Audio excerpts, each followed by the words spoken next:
유튜브에 1000만 원 이상 쓰고 실수를 반복하면서 유튜브를 꼭 해야 되는 이유를 깨달았습니다. 그리고 조회수가 중요하지 않은 부분에 대해서도 마지막에 이야기를 할게요. 하버드 비즈니스 리뷰의 스타트업 관련 연구에서 토마스 아이즌만 교수는 많은 스타트업들의 실패하는 원인을 이야기합니다. 그 중에서 대표적인 실패 요인 중에 하나가 아주 훌륭한 제품을 가지고 있지만 이를 알리지 못해 실패한다고 이야기합니다. 열심히 만들었지만 아무도 알아주지 않았던 거죠. 이것을 우리 상황에 적용해서 이야기를 해볼게요. 바로 본질 반, 알리기 반. 과거에는 좋은 제품을 만들면 금방 소문이 났습니다. 왜냐하면 수요가 항상 부족했기 때문이죠. 그래서 어떤 이야기가 나왔을까요? 열심히만 하면 언젠가는 기회가 온다는 이야기였습니다. 여기에서 열심히 무엇인가를 한다는 것은 본질이죠. 본질은 전문성, 제품, 서비스, 나만의 스킬, 이렇게 다양하게 표현이 될 수 있습니다. 식당으로 치면 음식의 맛이죠. 그런데 우리는 이제 여기에 속으면 안 됩니다. 본질이 좋은 것들은 이미 사실 너무 많아졌습니다. 상향 평준화의 시대예요. 알아서 찾아오지 않습니다. 그래서 이제 좋은 본질은 어쩌면 당연한 것이 되어버렸어요. 이제는 알리는 것이 중요해졌습니다. 알리기를 안 하면 정말 혼자 고립돼가지고 난 열심히 했는데 왜 아무도 알아주지 않아? 이렇게 되어버리는 거예요. 이걸 간단하게 저희 동네에 2개의 맛집으로 한번 설명을 해볼게요. 첫 번째 식당은 국밥집이에요. 가격이 5,000원입니다. 당황스럽죠. 그런데 양이 정말 많고 제가 먹어본 국밥 중에 탑5 안에 듭니다. 진짜 맛있어요. 그런데 굉장히 위치가 사실 안 좋습니다. 거기에 네이버 정보 등록도 안 되어 있어요. 심지어 확인해보니 잘못 등록되어 있는 거더라고요. 다른 식당에 섞여 있어요. 여기서 국밥의 맛은 사실 본질입니다. 정말 누구나 만족할 만한 수준이에요. 하지만 장사는 안 됩니다. 본질은 좋지만 알리기가 부족한 거죠. 동네에 다른 중국집도 있어요. 처음에는 아주 조그맣게 시작을 했습니다. 위치도 사실 비슷비슷해요. 그런데 맛도 괜찮아요. 정말 여기는 알리는 것을 열심히 하시더라고요. 블로그도 하시고 플레이스 마케팅도 하시고. 그런데 이게 본질, 음식의 맛이죠. 이게 좋으니까 진짜로 선순환 구조가 일어나더라고요. 5년 만에 건물을 올렸고 더 유명한 집이 되어버렸습니다. 그런데 우린 이걸 보면 알 수 있습니다. 생각보다 본질에만 집중하고 알리는 것을 하지 않으려는 사람들이 많습니다. 열심히 하면 알아주겠지. 이제는 틀린 겁니다. 먼저 알려야 합니다. 아무도 먼저 알아주지 않아요. 이 말을 기억하세요. 본질 반, 알리기 반. 그럼 이제 알리기를 해야 된다는 생각이 듭니다. 그런데 막막하죠.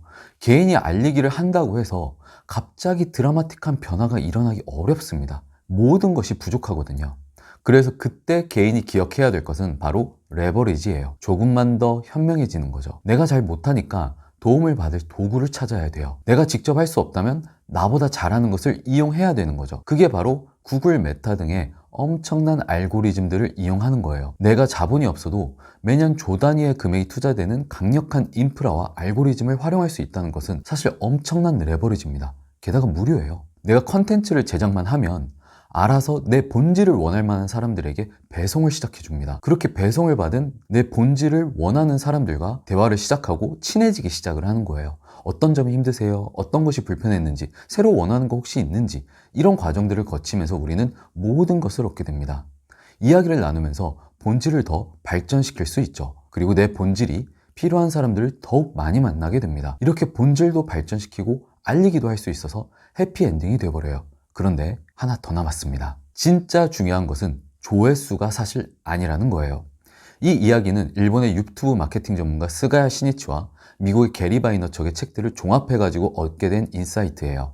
제가 세차를 맡기려고 이것저것 검색을 했습니다. 세차하는 과정을 하나씩 다 보여주는 영상을 좀 보게 되었습니다. 특히 사용하는 타올이랑 세제를 상세하게 설명해 주는 것을 보고 좀 마음에 들어서 연락을 했어요. 영상 자체의 조회수는 500회가 되지가 않았어요. 그런데 저는 기교가 없고 담백한 영상이었기 때문에 오히려 사실 신뢰가 갔습니다. 유튜버가 아닌 진짜 세차 전문가라고 판단이 됐거든요. 그래서 바로 연락을 했는데 예약이 풀로 차 있다고 말씀을 하시더라고요. 다음 달이 돼야 예약을 할 수 있다고 말씀을 해주세요. 여기서 우리는 알 수가 있죠. 세차 사장님은 컨텐츠로 이미 충분히 알리기를 달성하신 거예요. 넘칠 정도로요.